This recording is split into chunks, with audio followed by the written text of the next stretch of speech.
Ladies and gentlemen, we are going to have one of those Saturday night at the movies nights where we need every chair to be vacated from coats so we can seat people and fill people in. So any of you, make sure and wave if you've got an empty seat, because I'm going to be full house tonight.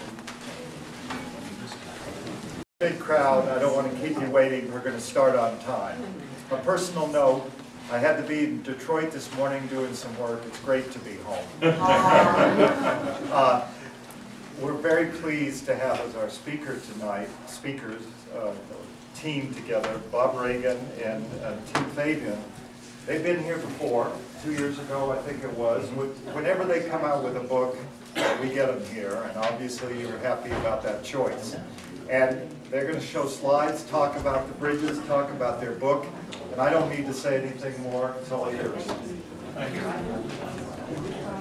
Before we start, whenever we do a presentation like this, the publisher sends along books and they offer them at a special price. So if you want to buy some afterwards, they're only $20, both either the Steps or the Bridge book. I live in Squirrel Hill, but I'm a Bostonian by Bostonian by birth, rather, and a Pittsburgher by choice. But Pittsburgh, the city, always strikes me as like the Rodney Dangerfield of American cities. You know, it gets absolutely no respect. And I think this was justifiable many years ago when the city led the nation in air and water pollution, industrial accidents, and disease. Indeed, in 1940, when Frank Lloyd Wright was asked what to do with the city, he suggested that we abandon it.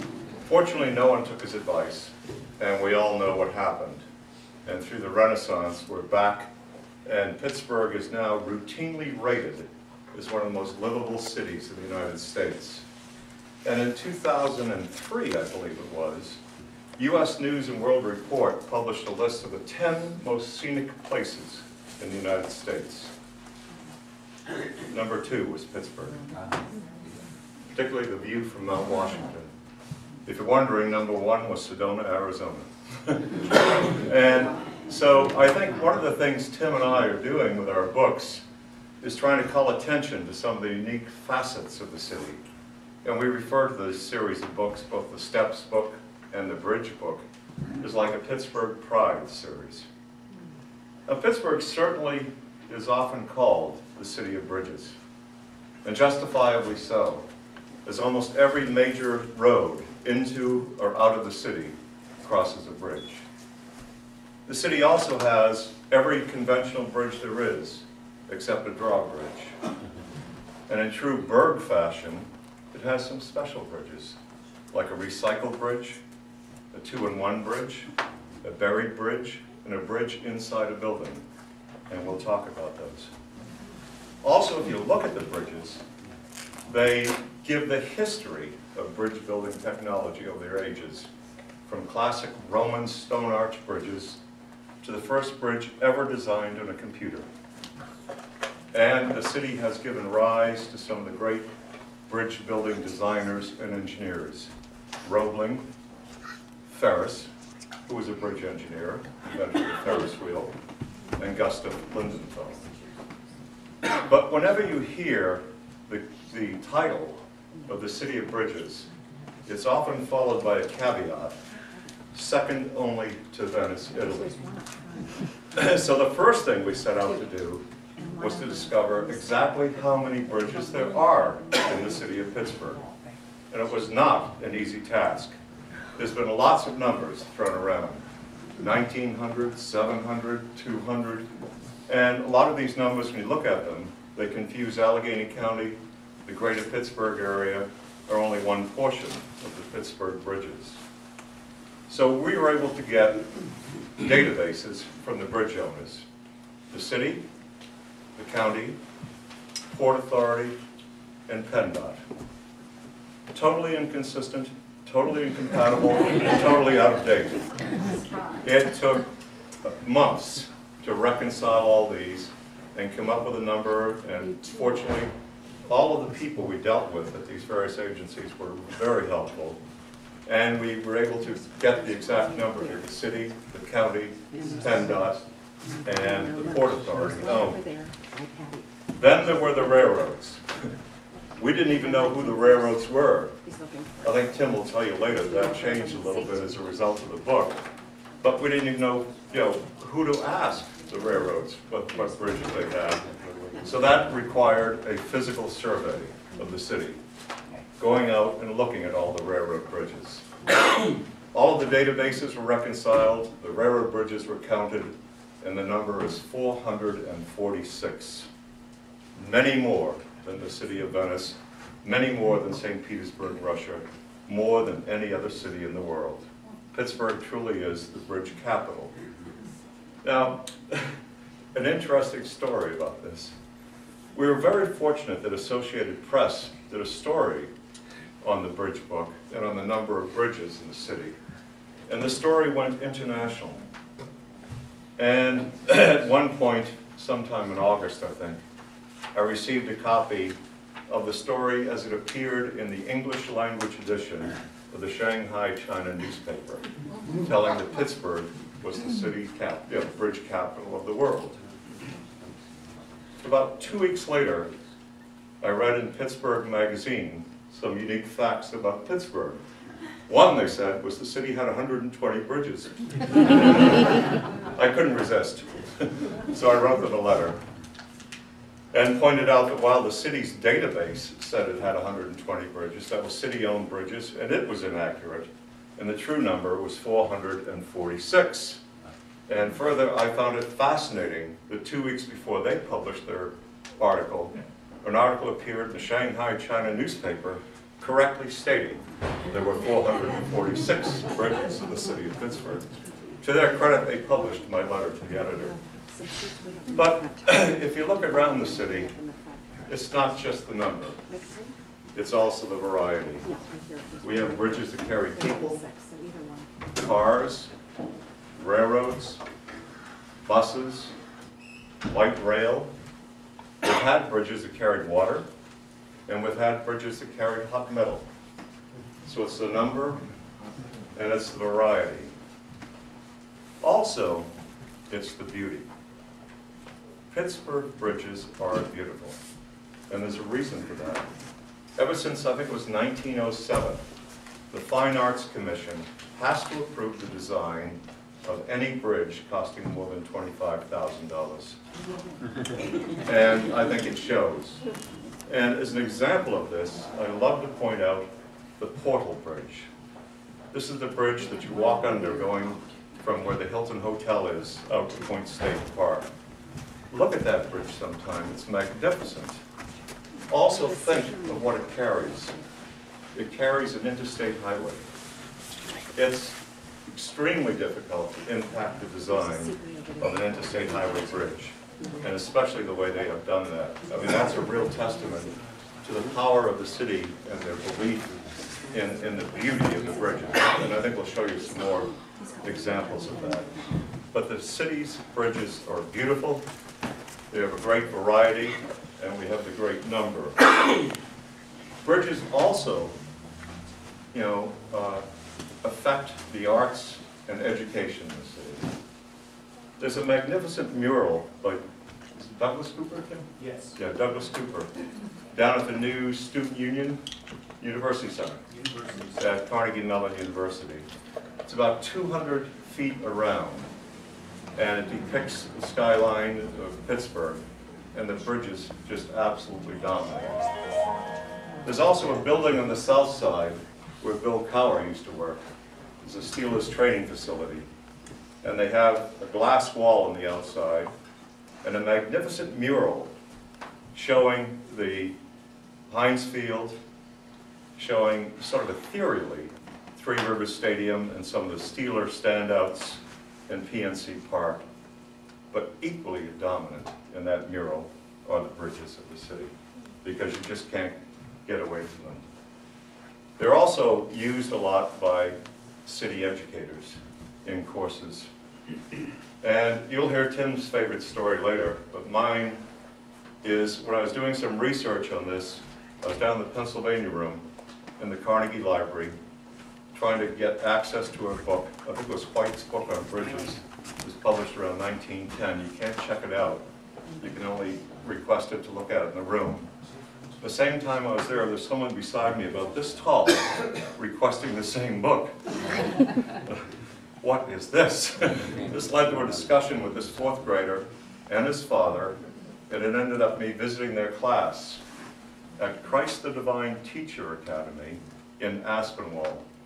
This fourth grade class, they had an assignment to select a bridge on the Allegheny River, visit it, take pictures of it, learn bridge terminology, do a report complete with a bibliography on the bridge, and build a model of the bridge using popsicle sticks. Fourth grade. I've taught graduate students if you can't do a report with bibliographies. This was the best part of the whole project for me. And so the bridges have figured so much in education and in the arts also. So let's talk about some of them. Not all 446. Number one. Well, the most famous ones, of course, are the Three Sisters. This is the 6th, 7th, and 9th Street bridges, or the Clemente, the Warhol, and the Carson bridges. The only 3 identical side-by-side bridges in the world. Also, the only bridges of this design in the world. They were modeled after a bridge over the Rhine River in Germany, which was destroyed during World War II. And I always have the sneaking suspicion that the bombardier was from Pittsburgh about that bridge. This is called the self-anchored suspension bridge. The only types in the world, the only 3 identical side-by-side, and people from around the world come to study these big bridges. Now, the only true suspension bridge in the city is the South 10th Street Bridge over the Monongahela River. The Smithfield Street Bridge was not designed by Roebling. It was designed by Gustav Lindenthal. This is the 3rd bridge at that site. That site was the first site of any bridge in the city. It was a wooden covered bridge, as most of them were. The 2nd bridge at that site was Roebling's bridge. And the 3rd and present bridge is the Lindenthal Bridge.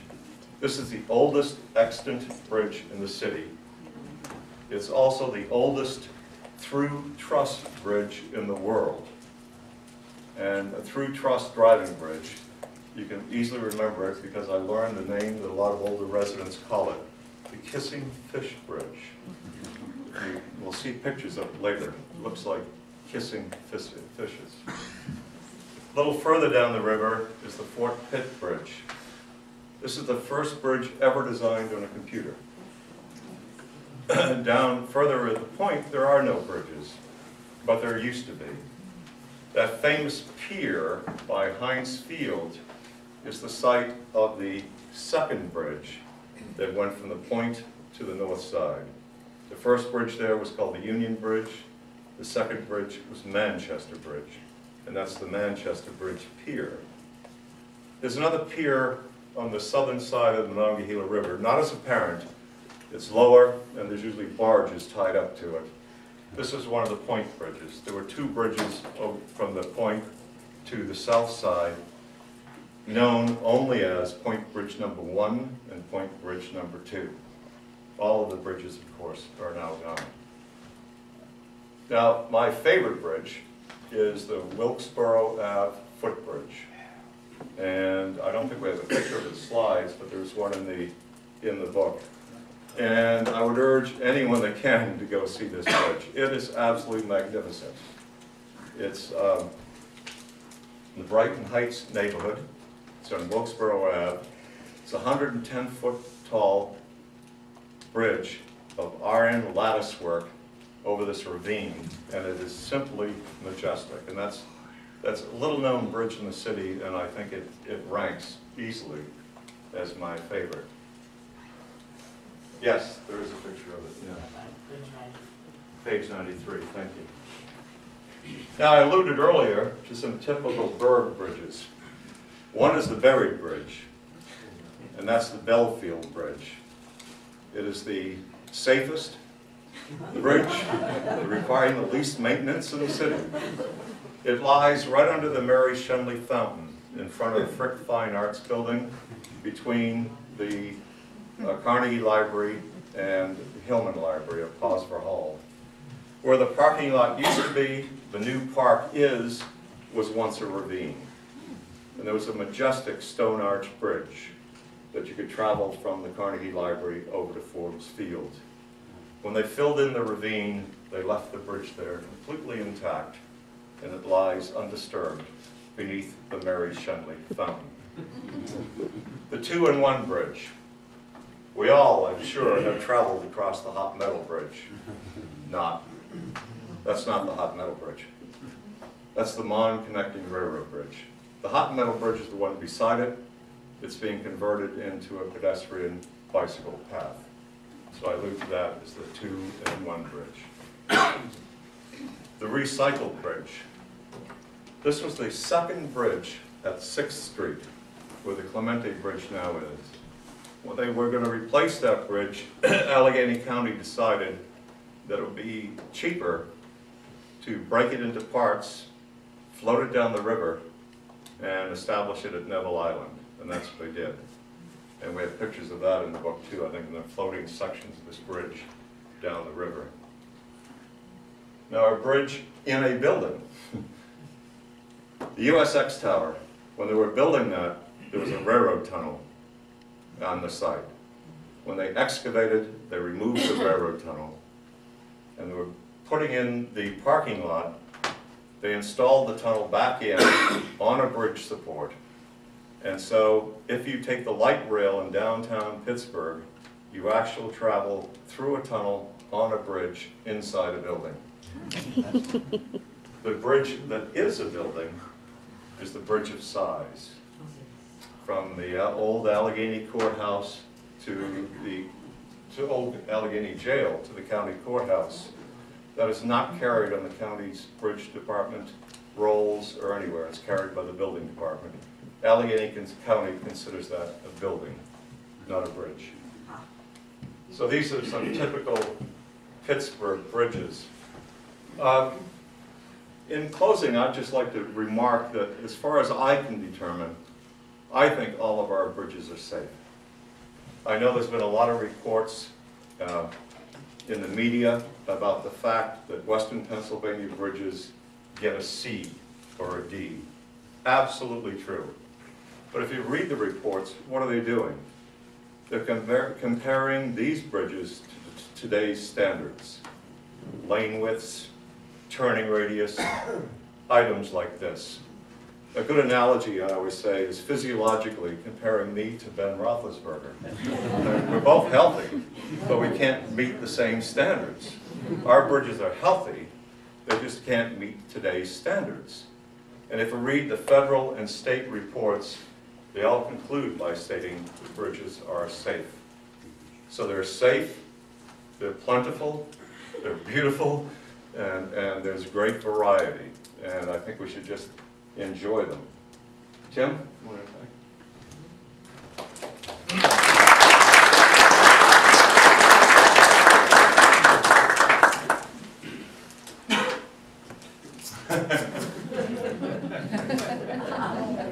Those of you who were here for the last presentation may recall my conversation about this little plastic camera that I bought at a flea market for $2. Okay? About half the pictures from the Steps book, which was our previous book, was done with this camera. Okay? Now I don't have a lot to add to what Bob said technically about bridges or about Pittsburgh. You'll know we love Pittsburgh. You'll know we've done a couple of books about Pittsburgh. And you've heard a lot of technical information about bridges from Bob. So what I'm going to do is talk a little bit about the photography angle. Okay? So an angle I mean quite literally. With the steps, as you recall, I walked up to steps and I made photographs of steps with this camera. Okay, and then there were some steps that I had to use a regular camera with, but this camera worked just fine, even though I bought it for $2 at a flea market. And all it knows is click, right? And it's a panorama camera, but the only reason it's a panorama camera is because it's got this funny little mask in it. Okay? It's really a regular 35mm camera. All right? So the steps were relatively intimate. I could walk up to them, photograph them from the bottom, photograph them from the top, photograph them standing on them, kind of move away from them a little bit, photograph their surroundings and whatnot. But it was relatively straightforward in that regard. There wasn't a lot of difference. There was just different angles of view and points of view for each set of steps. Well, I started with this project thinking that the bridges were going to be very much the same as the steps. Now, the bridges and the steps started out very differently. The bridges was an assigned project, and the steps were not. When Bob and I first met, as some of you may recall, we met at a party. Well, we actually met at the Great Ride, but we just were briefly introduced. Besides that, we met again at a party. And Bob said, well, you want to do this thing about steps? And I said, well, sure. And we had no idea it was going to be a book or anything like that. We just kind of worked on the project and worked on the project. I made pictures, and he did research and wrote and made maps and so on. And then we got it together, and we thought, well, what are we going to do with this? And we took it around to some publishers and found a publisher, and they published us. So it was culled primarily from existing material. We had pretty much the document. We just needed to have it edited and tightened up and published. Okay? But the bridge book was commissioned.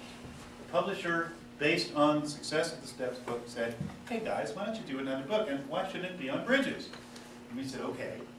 And I at least expected it to be very much the same. So I went out with my little plastic camera and I tried to take pictures of bridges, and guess what? Bridges don't look much like bridges when you're on them. You know, when you drive down the road and you're driving on a bridge looks like a road. In a lot of cases, it doesn't really look like a bridge. So I discovered that this was going to be a very different project, and I wasn't going to be able to use my $2 plastic camera. So I got out my regular, my conventional 35mm Nikon equipment, and I started looking at bridges. And I discovered that what it was that I needed to find views of the bridges from distances. Okay, so it really struck me as another opportunity to see our city literally from a different point of view, because that's what I had to find, was the points of view, that you could see the bridges, that they would look like bridges, that the images were composed properly, and so on. Okay. Moreover, the publisher kept saying that what they wanted, since they commissioned this work, so they had a lot more to say about it from the word go than they did about the Steps book. And so they kept saying, well, what we really want is the National Geographic view. Okay? And I wasn't really sure what they meant about that, but I was pretty sure they didn't want me to go out and get all sorts of third world people and put them on the photograph. So I assumed that what they really meant was that they wanted a very straightforward kind of image with the composition handled, the main subject of the composition handled more or less in a centered fashion, with an easy to read composition, more illustrative, if you will, than the Steps book was. And that's what I did, and they ended up liking it, and that was fine. So it gave me an opportunity to see Pittsburgh from a different angle of view and to explore different areas of Pittsburgh than I did with the Steps. With the Steps, I was very much into each neighborhood and into each area where each set of steps was. With the bridges, I could find views all over the place, and it worked out pretty well, but it wasn't it was further away. It was less intimate, and it was also less intimate on a personal level. I didn't interact with as many people as I did when I did the bridge book. I'm sorry, the Steps book. But to make a long story short, Bob mentioned a couple of times that I would say something about my favorite bridge. And my favorite bridge is the 16th Street Bridge. And it's my favorite because it's so interesting and challenging visually. But my favorite story about a bridge actually comes from one of these book gigs. Okay? There are two kinds of book gigs. There's this kind, where we talk and we show slides and we answer questions and we sell books. And then there's another kind, which usually happens in a bookstore, where we sit behind a table and we smile and we sign books that they buy at the register. Okay? And it was at one of these, and we have to smile pretty too. No, it was at one of these bookstore gigs. Okay, it was at the Borders, the new Borders in Pittsburgh Mills, way out on Route 28. And it was in the morning. It was when the store opened. Bob and I are sitting at our table, and the store opens, and the first guy through the door says, I just wanted to stop and see if any of my bridges were in your book. We kind of looked at each other, and I could see him thinking what I was thinking, which was, yeah, right. This guy's got a little driveway with a little culvert over, underneath with a little bridge on it, and he wants to know whether we put his driveway in our book. So we start talking about, you know, the Roman stone arch bridge on Washington Boulevard, the beautiful barrel arches made in huge, massive stone bridge. It's just gorgeous. Okay, so this guy starts talking about these barrel arches, and Bob, along with me, thinking, yeah, right, launches into the same thing that he just told you about. Oh yes, we have, you know, in the city of Pittsburgh, we have all this variety of bridge design. We have these wonderful ancient stone barrel arches, and you know, not 5 miles away, we have the first bridge designed by a computer, blah, blah, blah. The guy says, no, you misunderstand, I own that bridge. Oh, it turned out he owned the Allegheny Southern Railroad, and he not only owned that bridge, but he also owned the 33rd Street Railroad Bridge and the Green Branch Cutoff, and we were very fortunate to have 3 of his bridges in our book. So actually he was really nice, he gave us his card, told us we could play on his bridges anytime we wanted, bought a couple books, and he's a really good guy. But that was my favorite. Oh, I just wanted to see if any of my bridges were in your book. Just goes to show you, you never really know, okay? The guy was really meant it, right? Yeah, okay, I got bridges, you know? I really had bridges. I don't really have a lot to add, as I mentioned to Bob, so instead of boring you with more technical talk about photography, which I could do, the Steps book I used, very fast, very grainy film, 3200. In this book, they were illustrative, so I used slower, sharper film and so on, but instead of boring you with all that, why don't we show you pictures? Now, I gotta tell you, when I started this project with the first project, the Steps book with Bob said to me, well, you know, I tried to take some pictures and I really couldn't do it, so I decided I needed a professional photographer. And, you know, he was selling himself considerably short. Not only that, he has spent some time looking at and learning about photography since then. So when you see... Looking at mine, anyway. So you'll see the first pictures are Bob's, and you'll see he did a very, very good job illustrating the things that he wants to talk about. And then you'll see a few of my pictures. There'll be a couple from the Bridge book and a couple from the Steps book. Without further ado, if we could get the lights, I'll have Bob start. he was right about looking at photography. He took 5,000 pictures for the Steps book. Looking at photography. The only reason I took slides is that we had a speaking engagement, we needed slides, and Tim was out of town. There are only 3 types of bridges: a beam, an arch, a suspension bridge. Now, no field of engineering or science can live with only 3 types. There are a dozen variations on a theme. But this is a basic beam bridge. And the difference between the 3 types is they can span further distances. As the spanning length goes up, so does the cost of the bridge. So a lot of city bridges in the cities are the simple, and a lot of railroad bridges are the simple beam bridge. Next slide. Is that the Lincoln Avenue Bridge? Yes, it is. That's the railroad bridge from the Lincoln Avenue Bridge. That's actually the Allegheny Valley Railroad Bridge.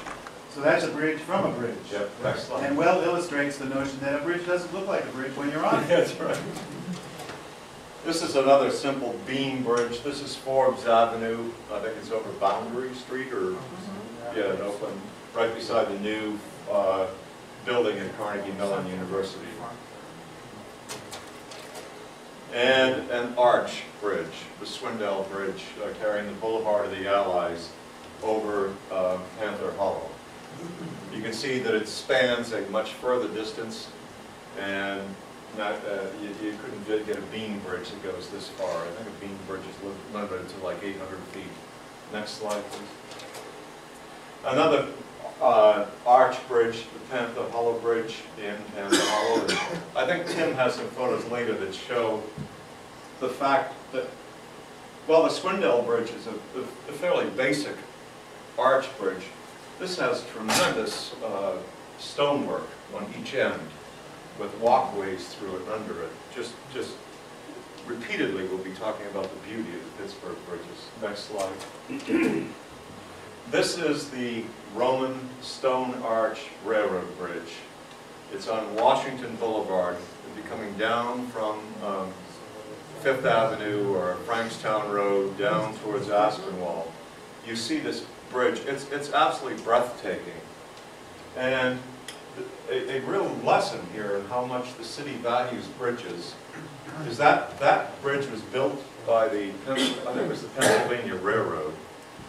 And it was for a very short line railroad. It just ran from East Liberty over to Aspinall. And yet, look at the care. I mean, they could have built something quite simple, rustic. This is a very rural area, but they built this magnificent, I think it's 7 arches of stone. Several years later, when the city was going to build the Lincoln Ave Bridge, it mimicked this bridge. The Lincoln Ave Bridge is also a Roman stone arch bridge. And this setting must have been magnificent when Sylvan Lake was there. There was a lake there at the intersection of those two bridges. There's that classic Roman stone arch bridge. And it amazes me that in the city, this is separated by only 5 miles from the first bridge built on a computer, or designed on a computer. This is such a magnificent bridge. I hope you. I'm sorry, sir, you misunderstand me. I own that bridge. This is the Glendale Bridge. This is a beam bridge, basically. Glenwood, sorry, thank you. This is a beam bridge, basically, but it has trusses on it. And I think it's known technically as a Warren truss. Just like I mentioned, you can't just have 3 basic designs. You have to have variations on a theme. The truss adds support to the basic beam bridge. Next slide. This is the only true suspension bridge in the city. And a true suspension bridge, you have the cables, the rolling cables, and there are actually thousands of little wires in those cables. And at the end of the bridge, underneath, they splay out into individual fibers and are anchored into concrete. And luckily for us, I mean, this is a very safe bridge that they're all anchored underneath in the ground. Now, in the Three Rivers Bridge, they're called a self-anchored suspension bridge. They don't have cables. They don't have this type of structure. And at the end, they're anchored into the stonework at the end of the bridge. Very unique, because they're only ones 3 in the world right here. Next slide. This is the Panhandle Bridge, a railroad bridge now carrying light rail over the Monongahela. I forget the full name of the railroad this once served, but it served the West Virginia Panhandle, who always just known as its nickname as the Panhandle, or the Panhandle Bridge. Next slide. The Kissing Fish Bridge, the oldest extant bridge in the city, and you know, it could be a poster boy for the fact that Pittsburgh bridges are beautiful. How old is it? Is it? Thank you.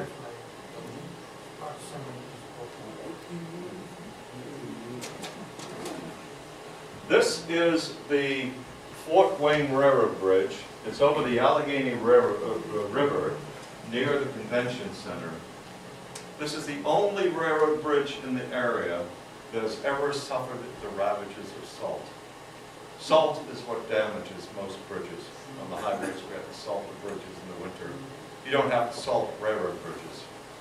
This is a double-decker railroad bridge. The lower deck is completely ruined from the salt. And why? Because the lower deck was a spur track down into the Strip District. And years ago, the refrigerated cars were refrigerated using brine. And the brine leaked and so destroyed that bridge. So the Port Authority claims they have to build tunnels. They can't rehabilitate it. Who knows? Next slide. This is my feeble attempt at the Three Rivers Bridges, and it's terrible. Thankfully, Tim has a picture later. But while we're on it, we'll just show you one aspect here. You can see a hint in the background of the Convention Center roof, which is designed to mimic that loop that's in the cabling of the Three Sisters bridges. And notice that that they're all the same color as are most of the bridges in downtown Pittsburgh. This color is Aztec gold. They're all pointed yellow, and this was done in conjunction with the Downtown Business Partnership to reflect the golden triangle. So you have bridges that are owned by the PennDOT, by the county, and by the city, all painted the same color. Next slide. A closer view of the chaining that's on this. It's not really a cabling.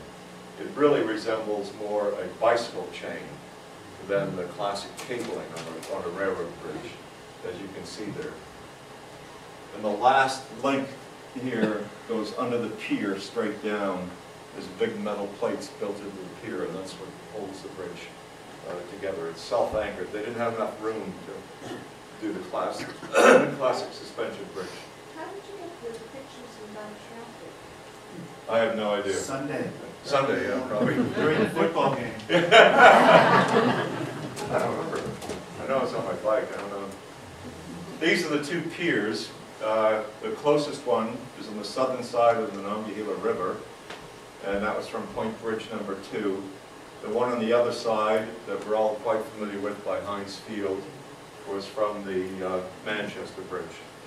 As you know, one time the south side was named Birmingham after the city in England, and they also named the city in the north side Manchester. Next one. This is a pier of the, what's it? Wabash. Wabash, yeah, the Wabash Railroad. This was the railroad came through the Wabash Tunnel across this bridge, which at one point was one of the largest cantilever railroad bridges around, and into the Wabash Terminal. The Wabash Railroad Bridge was also dismantled and recycled. I think the steel was used in the Dravosburg Bridge. And those spires, Tim, are from? That's from one year, or actually for a number of years, I think the Three Rivers Arts Festival used to place flags on those poles during the festival. Different multicolored flags. Okay, next one. This is the 2-in-1 bridge. We're actually driving over the Mon connecting railroad bridge, and the bridge beside it is the hot metal bridge, which I think, from what I see driving by there, will be open in the spring or late spring for bicycle and pedestrians. Next slide. I love this bridge. At one point, there was one bridge here, and they needed another bridge, and they widened the piers and built the hot metal bridge. But I think this really sums up the feeling for Pittsburgh and bridges, because these are built by Jones and Lockwood Steel. I mean, they just needed a bloody bridge to get across the river with a little train carrying hot metal. And yet they built the hot metal bridge almost to mimic the Mon Valley connecting railroad bridges. It didn't have to be this way. This is beautiful. I mean, drive across these bridges sometimes if you can early in the morning and look at the similarity of them. It's also one of the best views of the city from these bridges. But they could have built something just to get, I mean, you didn't even need all these trusses. They just could have built some plank or something to get this little train. I think the train only carried 3 cars with the hot metal in it across that bridge. And yet they went to this expense to build a beautiful bridge that was also functional. Next slide. Another example of the beauty in bridges. This is a stone arch bridge in Shenley Park, in the bowels of Shenley Park. This one is actually down behind the Shenley Park Visitor Center. This is built from tufa, T-U-F-A. It's like a calcareous limestone. If coral existed on dry land, it would be tufa. That's what it's like. I mean, this is a bridle path bridge deep in Shenley Park that was built like this. It's magnificent. And the tufa was imported from Ohio. It's not something that's found around here. There are several of these in Shenley Park. Next slide. Oh, this one I don't like to talk about. I purposely avoided this bridge. I did not know there was a picture of this going to be in the book until I got the final copy of the book. This is the Greenfield Bridge over the Parkway East. My relations with the city were much too good to talk about this bridge, so I didn't want to. I mean, I'm sure you're all familiar with it, but there was a problem with concrete spaling off the bridge. So they built those big nets, and then bigger pieces of concrete started falling off the bridge and breaking through the nets. So they built this bridge under the bridge to connect the concrete. Yeah. Kind of like a permanent bump sign. Yeah, that's what it always reminds me of. You know, if you ever drive down a highway and see a sign that's permanent, this is bump, Yeah, why don't they remove the bump? The answer here, of course, is money. It was cheaper to do this for a while. The bridge is safe, but I really didn't want to talk about, and it's not talked about in the book. Somehow Tim got a picture of it in there. Snuck it in there. This is a poor attempt to get a view of the mural that's on the Steelers training facility. If you're ever down there on the south side, you can drive up to it, and the guard will, let you park and take a look at this mural. It's really magnificent. But while you can just see a hint here of the incline and the bridges, and the ball fields, of course, real to the left. But it's a mural really depicting the Steelers, the former Steelers, and the bridges just totally dominating. Next slide. Oh, yeah, I forgot about this. You're all familiar with the Bridge to Nowhere. Yeah, the Fort Duquesne Bridge, that the northern ramps weren't finished for a number of years. Well, there still is a mini Bridge to Nowhere in the city. This is the Birmingham. And this is on Carson Street. And there are two ramps on the southern side that were never finished. They're very subtle. They're hard to detect. If you look at an aerial view of the Birmingham Bridge, it's symmetrical. On the northern side, you come across straight, you go into Fifth Avenue. You can go down to Forbes, or you can come up from Forbes. On the southern side, you just go to Carson Street. But there are two ramps there that were never finished. So I call it the mini bridge. Next slide, please. Okay, real pictures. Okay, this is the beginning of my segment. Here, let me lower this a tad. This is the Hers Island footbridge. And this too is a picture of a bridge from a bridge. I am standing on the 31st Street Bridge when I made this picture. One of the other differences that I didn't really talk about is you can see Bob's pictures are in color and mine are in black and white.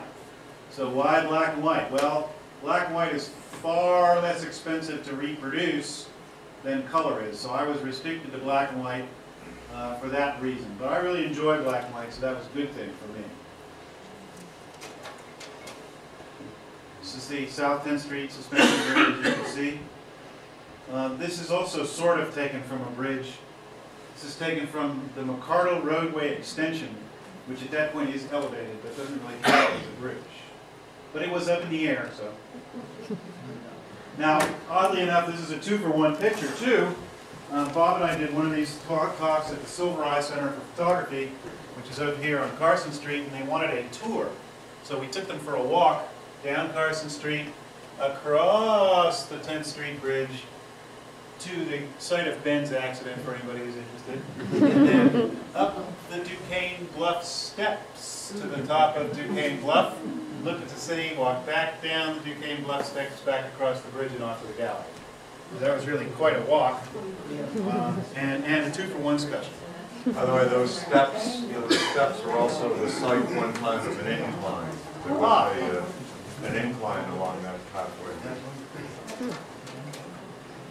This is the 33rd Street Railroad Bridge, in fact owned by our friend Russ, who owned the Roman Barrel Arch Bridge on Washington Boulevard. And this is an interesting thing. I talked a lot about the bridge book being commissioned by the publisher and it being, them giving me pretty careful instructions about what to photograph and whatnot. But this is one of those photos that I just kind of found, and I did that, but I also found some photos around. And this is one of the found photos. I drive across the 40th Street Bridge regularly because I live just north of Millvale and my studio's in Lawrenceville, so the 40th Street Bridge happens to lie between them. One morning I was coming by across the 40th Street Bridge and this view presented itself, so I parked at the end of the bridge, walked back across and made this picture.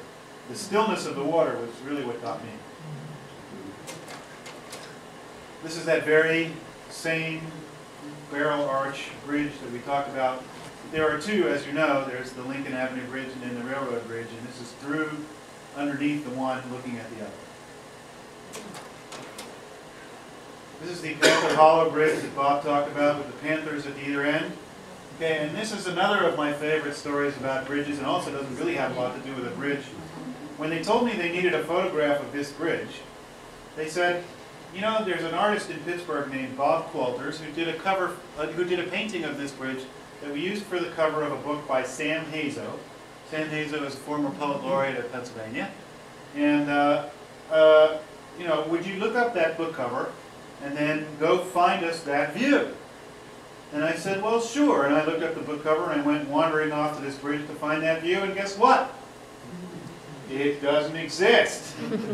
Bob, as a painter, can take this thing called artistic license, which I don't really get. So he could play with perspective and placement of elements and so on, and I simply can record what's there. So I had to do as best I could, and this is as close as I could get to that view, but it's not the same view. This is the Portal Bridge that Bob talked about early in his talk. This is what's going on above that bridge is the parkway, and then what we're doing is standing out towards the point, looking back towards downtown. That's the Hilton Hotel. You can just vaguely see through the bottom of that bridge. This is the Monongahela River, and so you can see all of the city's Monongahela River bridges. Let's see if we can do this. Smithfield, Panhandle, Liberty, South 10th, Birmingham, Hot Meadow, and Monongahela Connecting Road. Oh, and that's done from Mount Washington off one of those mushroom things. This is my favorite bridge, the 16th Street Bridge. And part of what I like about it is those armillary spheres that are on top of the piers. And part of what I like about it is that since so much of it is above the roadway, it's really visually interesting as you're driving across it. Here's the Allegheny River bridges. Let's see if we can do it again.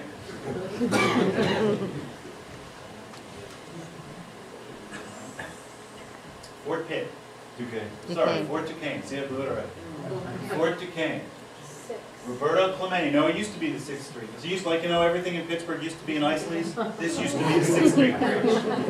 Oh, and if it wasn't Isley's, I know it's a Squirrel Hill. It used to be a George Akins. So, Roberto Clemente, Andy Warhol, Rachel Carson, Fort Wayne. Fort Wayne, thank you. Veterans. Veterans Bridge, and 16th Street.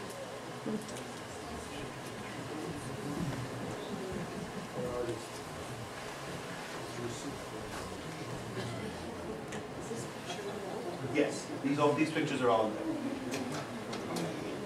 there. Okay, these are some steps pictures. This is Bob's favorite set of steps, and these pictures were in fact done with the $2 plastic panoramic camera that I showed you early.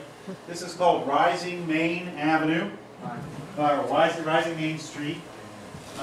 We do have copies of the steps book with us for any of you who missed it. And this goes from, the bottom of this set of steps is down at the Parkway North, kind of behind that red brick wall that runs along the north side. And it runs all the way up the hill to Television Hill. So that would be the fine view section of the city. This is also in fine view. Well, this is not done with that panoramic camera. This is done with a very wide angle lens called a fisheye. This is Lap Lane, oops, sorry, on the north side. It's also a dramatic set of steps. This is on Spring Garden. I'm sorry, I don't know the name of this set of steps. But this is one of the only places in the city I was ever hassled when I was doing photography for these projects.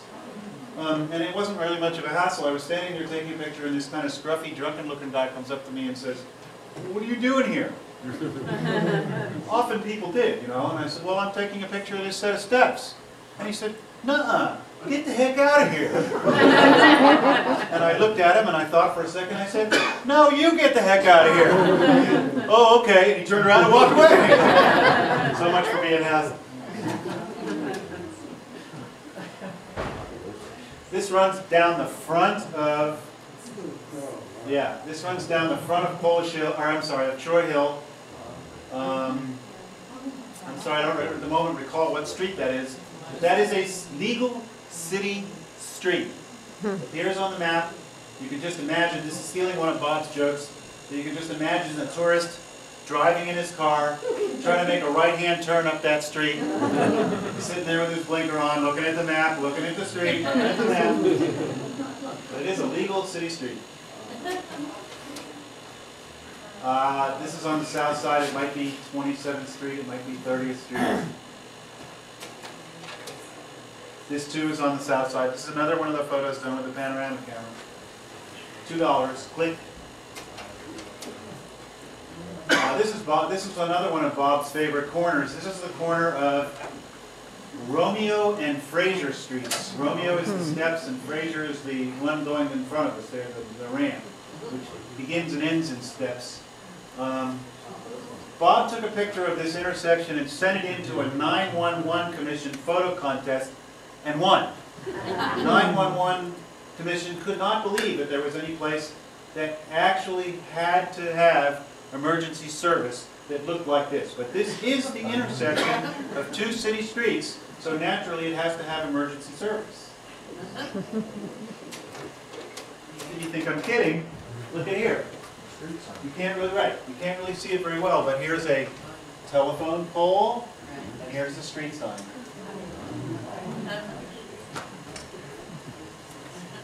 And there's a street light on the pole. Yeah, it's not in the picture, but there's a street light. That's an Oakland, right? Yes. Some of them right up Bates Street.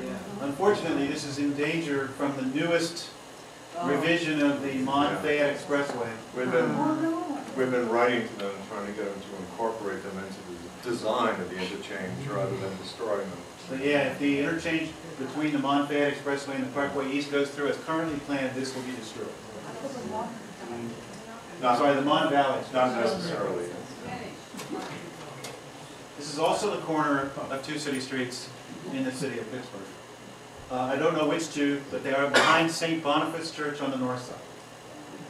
You can see them from the Parkway North, but if you have to be coming south towards the city of Pittsburgh to be able to see them. This is on the Hill. And I had a fascinating tour of the Hill District. As I mentioned in the Spring Garden photo, when I went in different neighborhoods photographing city steps, quite often people challenged me, "What are you doing here?" And the Hill was one of those places. And I'm walking around the Hill, and some guy walks up to me and says, "Well, what are you doing here?" And I explain, I'm taking pictures of for a book that's about city steps, and there's a bunch of good city steps around here. I'm just walking around, having a look at them, and taking some pictures. And the guy said, "Well, that's great, but you don't want to come around here at night." And I said, "Well, why not?" And he says, "Because the steps change character completely at night. This set over here, that's drugs. This set over here, that's prostitution," and so on. So he knew I didn't want to be messing with any of that stuff. And that's that. If you want to see more of my pictures, I'm afraid you are going to have to buy the books.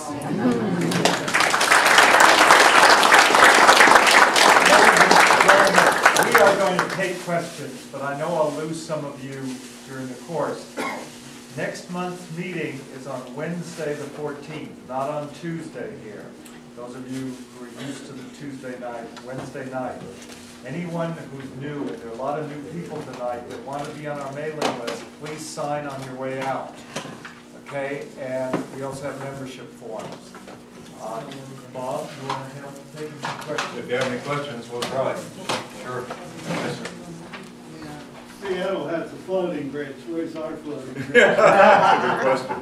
That's a good idea. I hadn't thought of that. Yes. I guess I have three maybe nitpicking questions. One is, you said you have every kind of bridge. He just mentioned the Yep. floating bridge.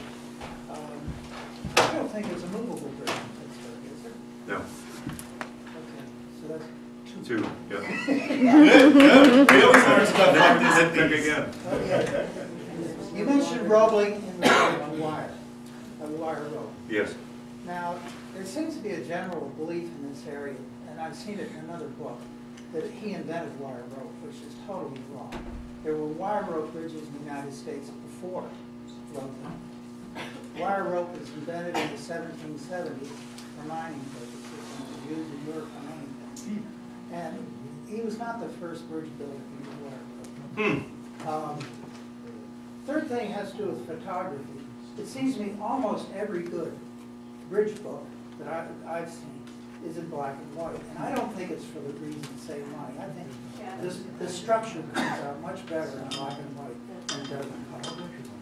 The justification that was given to me was about money, but I tend to agree with you. I work primarily in black and white, and I think that it has an elegance and a timelessness that color simply doesn't have. You can see the bones of the bridge in black and white. You can.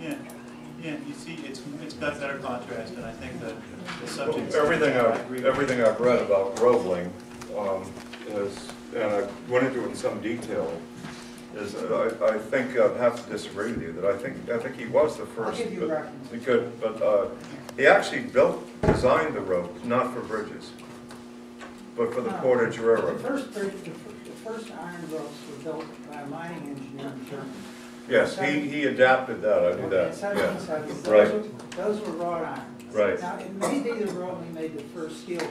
I'm not sure. Yeah, I'm not either. That's a good point. But there were bridges built in eastern Pennsylvania. Near Philadelphia, there was one across the Schuylkill. There was a. What was the name of it? I don't know. I have the date. Yeah, because I'm doing a book now on bridges It there. doesn't exist anymore. Yeah, no, I know the Great Bridge or something. Yeah.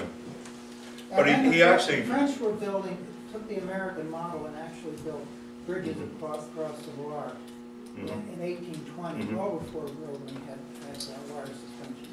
Yeah, but he actually got into the whole wire twisting for the Oh, yeah. Portage Railroad Other because people had done it. they were breaking it, and then he did adapt German patents to it, and so. But that's good. Any other question? Any other nitpicking? Go ahead. I was just asking you, I saw some steep steps behind St. Mazalia's up in Greenfield, Yes. and are they in your book, or? Yes. Do they go from the side of the hill down to? They go all the way down to that church, St. Nicholas, or It's in the run. I can't remember which Yeah, it church goes all the way down It to goes the all the way run. down to the run. Yeah. They're actually a street also, and they come down and they break off into another street. Wasn't there a school at the top of those steps? Yes. Yeah, it's there up is. there, Because yeah. It's I a don't public know how school. many people I ran into who said, oh yeah, I used to walk those steps to go to school. St. Mazalia, There you go. yeah. Yes. So are all the steps streets, is that it? No. Some of them are sidewalks. There are 738 sets of steps in this city, and there's 370 are streets, or 370 streets in the city are nothing but flights of steps, and they're legal streets. And the one good thing is the book did point it out, and I also talked to City Council about this. Because they're streets, they fall under federal funding for maintenance and repairs and stuff like that. And the city step budget has gone from 0 to now $500,000 a year to now Guy Coster in October said that he's dedicating, like he has a red up crew, they're going to have a crew in Public Works on steps, doing nothing but steps. A couple of years. In your book, do you have any photos of the, I know on the slides I didn't see, but the bridge, just a hop, skip, and a jumping away from here, that connects Forbes Avenue with Braddock Avenue over Lower Frick Park? The No. bridge there. No. Yeah, that's a nice bridge too, yeah. Yeah, it's a great place to walk across. Yeah. And great to look from below it and Yep. from on top. Just shrink it down, you get the same thing. I don't know if it has a for name footbridge. either. I don't even know if it has a name. No, I think it's just the Forbes Ave Bridge. When you're talking about the discrepancy in like definitions of Allegheny County versus Pittsburgh, what did you use for this? Did you use city limits or Yes. did you use greater Pittsburgh? No, it had to be, and it was all done in computer mapping, so it was actual city limits. The bridge either had to be in the city or spanning the city limits, you know, from the city of Pittsburgh to another So the municipality. Homestead Grays Bridge counted because it Counts, enters the city Yeah. limits. Then also, did you have like a requirement for it being like a certain length or? No, Spanning I mean, this something? gets a little confusing because in some books it talks about this, but the requirement is if a bridge is over 60 feet, it has to be inspected every 2 years. We used everything. I think the smallest one in most of the databases was 8 feet. I'm not exactly sure, but we didn't use that. I forget what it's called. Also, Some the national privately owned transportation. bridges that we included, I believe, were the railroad bridges, Okay. anything on personal property. Yes. That's what I was kind of The curious bridge that goes to nowhere, was it once a bridge? Oh, yeah, it was one of the parkway, was it the fourth Well, the bridge, you know where it was the Fort Duquesne Bridge going over to the north side. They could finish the bridge from the Pittsburgh side over the Allegheny River, and then they couldn't agree on where that new highway was going to go over there, so the bridge just stopped. And it became very famous when was a Pitt student drove his car off the edge of it, and he was unhurt. You know why? Yes. I was wondering, has there ever been a ceremony? Are there ever ceremonies to mark a naming for a bridge? Oh, yeah. Well, there sure was a hell of a party at the Andy Warhol. There's pictures Bridge, of the yeah. party, there's a picture of the rededication, two pictures of the rededication of the Warhol Bridge in the book. And they do this routinely. Bob talks about this a little bit. Go ahead. The naming of bridges is purely political. Yeah. Yeah, I was going to say, the naming is purely a political process. When a bridge is being built, like the McArdle roadway bridges, they were called Mount Washington Road Bridge #1. They start off with a functional name. And then if they're going to be named, it's up to the ownership. City Council for city bridges, County Council for county bridges, State Legislature for PennDOT. And, you know, it's not just the bridges that get multiple names. So I have to tell you that the city does this routinely. Bob and I were graciously cited for proclamations from City Council. And there was a day that was set aside to be Steps of Pittsburgh Day, and there was a day that was set aside to be Bridges of Pittsburgh Day. But, you know, 5 or 6 other people also received proclamations on the same day as we did. And oddly enough, they were also the nonprofit organization B Day, and you know, and so on. So they piggyback everything they can. Let's do one more. Yeah. Can you give me any reference that tells about the George Westinghouse Bridge? I think it's No. out of your... No. It's not in the city. The best reference, probably, it would be it's in the book, it's the website, the Bridges and Tunnels of Allegheny County. And Anita was asking about that bridge. I think she left, yeah. Oh, she left. We'll be glad to, we have books. They're books for sale, both books. And Thank you. postcards are free. This is our second largest crowd ever. Thank you, everybody. Again, our meeting, we welcome memberships, but our meetings are free whether you're a member or not. We'll be here the 14th, Valentine night, to hear about the Squirrel Hill Coalition. Look at our website. It's on the brochure. Look at our website. There are interesting things there. We will be announcing 2 walking tours for the spring and summer.